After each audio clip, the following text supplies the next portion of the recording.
Today, I am honored to sit down with Dr. John Bischoff from the National Center for Missing and Exploited Children.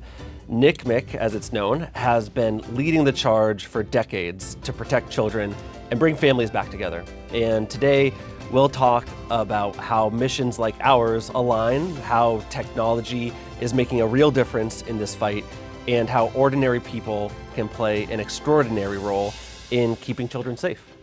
Thank you for sitting down with me today. As a lot of our folks know, NCMEC has been at the forefront of reuniting families, finding missing children for decades now. So I was wondering, can you tell us about how NCMEC's mission has evolved and why the need for urgency and speed in finding missing children is more important than ever? Yeah, absolutely, and thank you for having me. Really appreciate the sit down and the discussion. Our mission hasn't changed. Over the past 40 plus years, our mission hasn't changed. But the speed in which we do things on a daily basis has elevated drastically over the years, especially in recent years. And time is of the essence when searching for a missing child or working to prevent child sexual exploitation. And technology has allowed us as an organization to do our jobs better and our jobs more accurately. And when you combine those two, you get what's most important at the end. You get faster recoveries, you get faster identifications, because it's that speed that we as an organization are relying on to help save these kids. Yeah, that makes total sense. And as it relates to technology, how has technology changed that dynamic? Previously, NCMEC relied on community activation, Amber Alerts. With the new tools at your disposal, how has that changed how effectively NCMEC is able to find missing kids and reunite families? You know, our mission is to create a safer place for children. And there's no better way than working hand in hand with partners who are so focused on speed and so focused on safety. The work that we do here at NCMEC is only possible because of the amazing partners that we're able to foster, and like Flock Safety. And no matter how it evolves over time, we're set up as a nonprofit organization. Okay, we're a 501c3 organization, and the United States Congress set us up that way in 1984 with the foresight in mind to know we needed that public-private partnership to work. We all, in our own minds, whatever we think of the United States government and the speed of government, and it is slow in some areas, right? And at times for good reason. But we couldn't deal with that slowness. We couldn't have any part of that touch our mission because it's such a valuable mission. So by working with partners like Flock Safety allows us to embrace that speed in technology, that advancement in technology, and harness it all for the good of the mission that we're trying to do, and that's ultimately to protect kids. How do you see NCMEC and Flock most effectively working together? Well, I think it aligns right with the mission. I mean, when you look at Flock Safety's mission, and in their mission statement, it's to make communities safer, right? It's right there in the mission statement. NCMEC, as an organization, our focus is to make communities safer for children. Our goal, throughout our goal, is to utilize the speed and the technology to do just that, to make the community safer for children. It's the core of everything we do here at the organization. Everything we do draws us back to what's in the best interest of the child. And if it's to partner with this organization or work with this technology, we do. And we foster those relationships, and we're very fortunate because Flock Safety has them both. Speed, accuracy, safety, it's all in one. And that sense of urgency is something that really resonates with everyone who works at Flock. One of our key tenets is to act and think like first responders. And through our partnership with you, that is something where we are living those values on a day-to-day basis at Flock with our partners, law enforcement partners, nonprofit partners across the country. And it's something we as an organization appreciate, honestly. It's the tech that you have, the work that you do, and the speed in which you do it makes our jobs easier. It provides us the tools and the resources that we can supply to law enforcement. It gives us more recoveries, and that's what we're going for. Right? More kids in safe locations, more kids back to safe locations. At the end of the day, I'll take it 1,000 times over. So, John, one of the things that we are incredibly proud of at Flock just this past year is solely from mentions in the media, we've identified over 1,000 missing persons just from public mentions that have been found using Flock technology. We know from working with NCMEC that there have been a significant number of success stories for finding missing kids using Flock. Do you have any examples that you can share about how this technology, with its speed and scale, has helped NCMEC in its mission? Mm-hmm. So we've had several. Countless children are safe now because of the collaboration between Flock Safety and NCMEC. Mm-hmm. We know that. But just by way of example, NCMEC's sex offender tracking team utilizes Flock to look for unregistered sex offenders. And just to put it in perspective, these sex offenders are wanted for crimes against children below the age of 14 years old. Mm-hmm. I love our sex offender tracking team that we have here. They do amazing work, and it's absolutely needed. The technology is also incredible when we're dealing with critical missing child cases because it allows us, with the speed we were talking about earlier, it allows us to harness that, gather that information and supply it to law enforcement. Just last week, one of my case managers were dealing with a law enforcement agency, and he was asking, hey, what resources do you as an organization have? And we were describing our analytical resources, our case management resources, our family advocacy resources, and there's so much that we corner on this issue. And he said, when we mentioned, we have LPR access, mm-hmm. and he stopped us. He said, do you guys use Flock? And our case manager said, well, yes, sir, we do. We have access to Flock, and that's the one we utilize. He goes, thank God. Okay, yes. That's what I need. Because he's heard about it at conferences. He's read about it.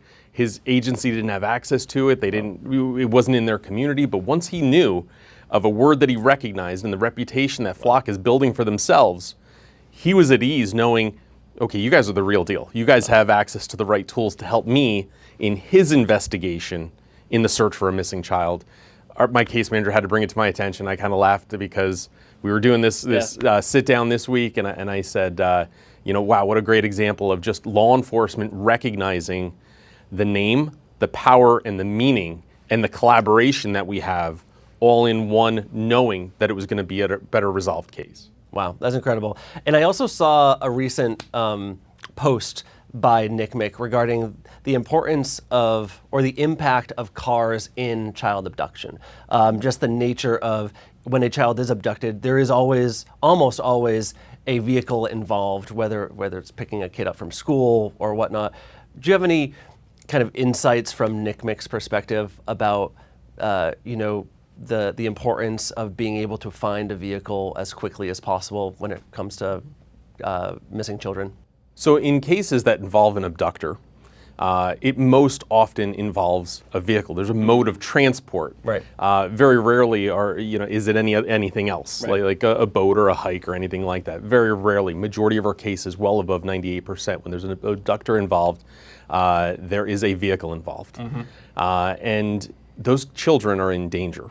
Right? Let's face it, whether it's a non-family abduction, whether it's a family abduction, whatever the case may be, those children are in danger right now because someone has them in their control who's not supposed to have them at this moment in time. Right.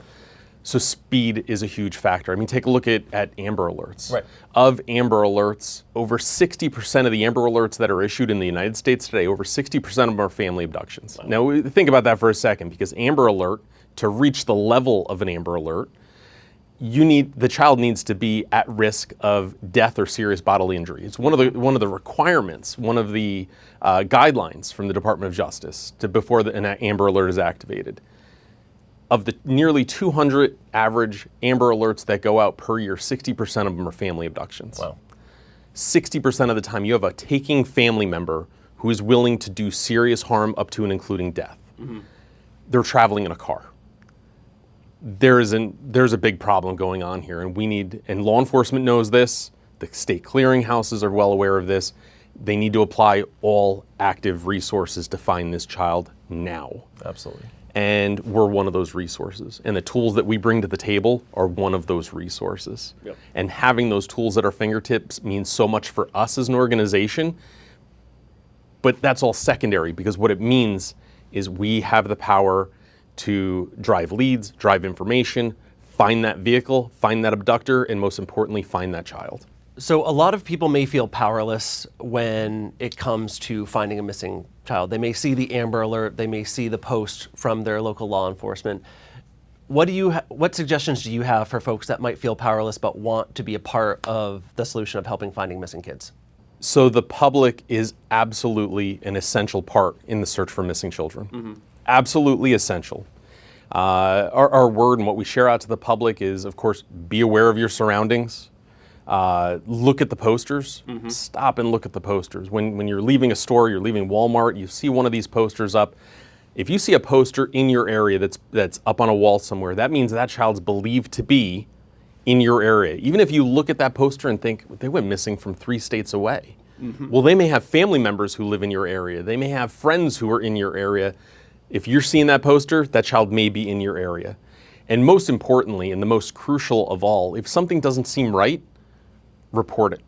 And they have a couple of different avenues to report there. If it's emergent, by all means, call law enforcement, 911, call law enforcement, because they are boots on the ground. They're going to be there first. But if you're iffy, if you're like, I don't know if this is a lead, I don't know if this means something, if it doesn't, you can call us, 1-800-THE-LOST. We run a 24/7, 365 call center that is always active, and we are happy to take that information. If it's a lead about a missing child, if it's a lead about child sexual exploitation, whatever the case may be, our call takers, huge hearts, they're amazing people who take down this information. We'll pull it in, we'll make sure that it gets to law enforcement's hands, but we're there available 24/7. The worst they could do is turn their back and walk away. But the public is so important to this, they don't realize it, Right. but they are.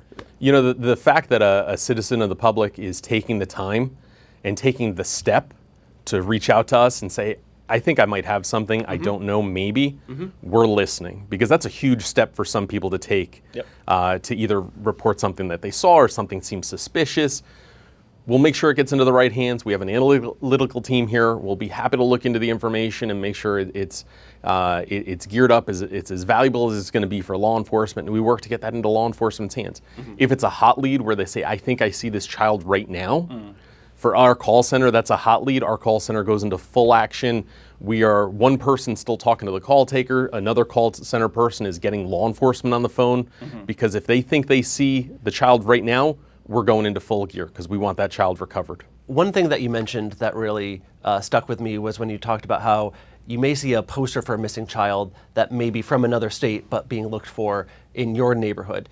One of the real amplifiers of Flock is the fact that we're around the country and that law enforcement can actually share from state to state if they so choose. To share their license plate reader data for things like human trafficking, for things like missing children. How impactful do you feel that information sharing from state to state can be in finding missing kids? Do you often find missing kids that have been moved from one state to another state? How has that appeared for NCMEC? So information sharing in anything that we deal with is absolutely key. It's great when law enforcement is able to share that information to other states or other jurisdictions. We fully understand at times there's legislation, there's policy, whatever that may limit what they can share elsewhere, but we do know the power of sharing of information. There's no borders on the internet. Right. It's easy to travel from state to state in these United States of ours, and we do know that kids do travel from place to place. Probably about 30 to 40% of our cases are found in jurisdictions other than the one they went missing in. Wow. Which is a high percentage, considering we assist with around 30,000 missing child cases a year. Yeah. So a lot of movement here. And that means we, with our poster distribution, have to be very targeted in what we do. If we're sending a poster for child missing from a missing child poster from, say, California to somewhere in Nevada, it's because we have reason to believe, through what we've learned, through what law enforcement has learned, that they want to target, say, Reno, Nevada with this missing child poster. So it's not uncommon to see a poster with a state that is 1, 2, maybe the other side of the United States away, but there's a reason why you're seeing it in your area. Right. Because we believe that child may be in that area, and we need you to keep a lookout for him. So we were talking about the importance of when you see something to say something. what kind of results have you seen at NCMEC of the impact someone can have in reporting a suspected missing child or a missing person? Sure. Well, one of the key areas that we'll look at where we have some really good data on is the Amber Alert activation system, right? There are about 200 Amber Alerts in the United States each year. Some years it's much more, some years it's a little below. Since the start of the Amber Alert program, there have been nearly 4,000 Amber Alerts activated in the United States. For somewhere up around 4,800 missing children. Okay, sometimes an Amber Alert's activated for 2. Of those roughly 4,000 Amber Alerts that have been activated, nearly 1,300 of those cases have been identified because someone in the community recognized something, saw the alert, recognized something, and did the most important step of their life and reported it, and called either us at our hotline or called law enforcement. And that child was recovered directly because of that. Now upon those recoveries, upon the resolution of every Amber Alert that's ever been made, we have an entire team that dig into how did this happen, right? How was this child recovered? Do we know? We need to find the person who made the phone call. Right. We do a lot of research to make sure that we have it right, and we're giving out good stats, especially on the Amber Alert system, because it's such a powerful tool. So those nearly 1,300 people are cases where we've identified the child's been recovered. We went to law enforcement and said how. They gave us an indication. We went back, we found the person, we tracked it back to what they were doing because we want to know that whole story because it's so important to us because it leads into how we're reaching the public, how we're getting information in front of the right set of eyes. Nearly 1,300 cases have been resolved because someone stepped forward at the right time and did something about it. That's really incredible, and it just shows the power that individuals can have in being a part of this solution. Very much so, Yeah. huge. The community is such an important part, and they certainly not always realize it. They don't realize the important role that they play in the search for missing children. We just appreciate it when they stop and they look at these posters, and we know they're keeping their eye out and they're looking for these kids because that's what we need to have happen. Yeah, absolutely. So moving forward, how do you see the relationship between NCMEC and organizations like Flock evolving? We're at a really critical period where NCMEC is focusing on digital crimes. How do you foresee that relationship moving forward? For us as an organization, one of the trickiest parts is, we don't know what we don't know, right? We're always trying to look forward. You're always trying to use that optic to say, where's technology going? Right. We're always looking towards artificial intelligence. Now, let's face it, at the end of the day, every technology that's ever been produced could be used for one of two things, either good things or bad things. Yeah. Unfortunately, here at this organization, we see both sides of that sword. Right. Our goal is to harness good technology, utilize good technology, and put it for good use to stop those bad things from happening. So we have a really strong eye on the AI world, on the artificial intelligence world, in working with our partners who keep us up to speed as to where things are going. We have some great ideas here, but really the ideas that help drive us are the ones coming in from the great minds, like the folks at Flock Safety, who come to us and say, hey, we're working on this technology.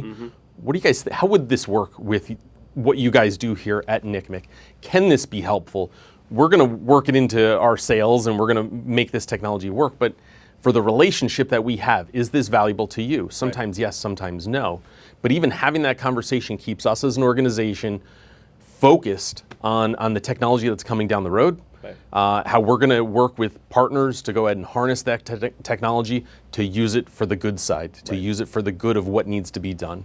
We see too much bad, we need the good. Absolutely, and that sounds really exciting. I mean, at Flock, we're proud to be on the good side of things, and we know that thriving communities across the country rely on safety, and the folks working alongside NCMEC has been one of the proudest moments for a lot of us at Flock. Well, we couldn't do this work to the volume that we do without our partners, without the amazing partnerships that we're able to foster and build, like what we have going on with Flock Safety, because it's so integral to how our teams perform. And we've got some amazing dedicated folks here. They live this stuff day in and day out. And anytime we can give them new technology to utilize in their search, in their daily work, because they know this is going to bring kids home. It might not do it today or every day, but kids are going to be safe because of this. it's powerful. And thank you for what you said about, you guys monitoring and keeping up on these things, because it really is a good feeling when you know the technology that you have, the technology that you built, is doing so many good things for so many people. Yes. And even you could look at the community, but really what it comes down to is that one child that came home, that you guys impacted, that you guys brought home. That child's safe today because of the technology that you guys chose to put into the workspace. And it's amazing. It's an amazing feeling, and we thank you for it. We couldn't do this without our partners, and Flock being one of them. We greatly appreciate the things we're able to do together, and look forward to the continued work, because it's been amazing, and we look forward to that going forward. There's a lot of work to do. There always is. Thank you, John, so much for sitting down with us. I think what gives all of us hope is seeing these real-life examples of technology in actions, public-private partnerships that are bringing kids home. We absolutely appreciate it.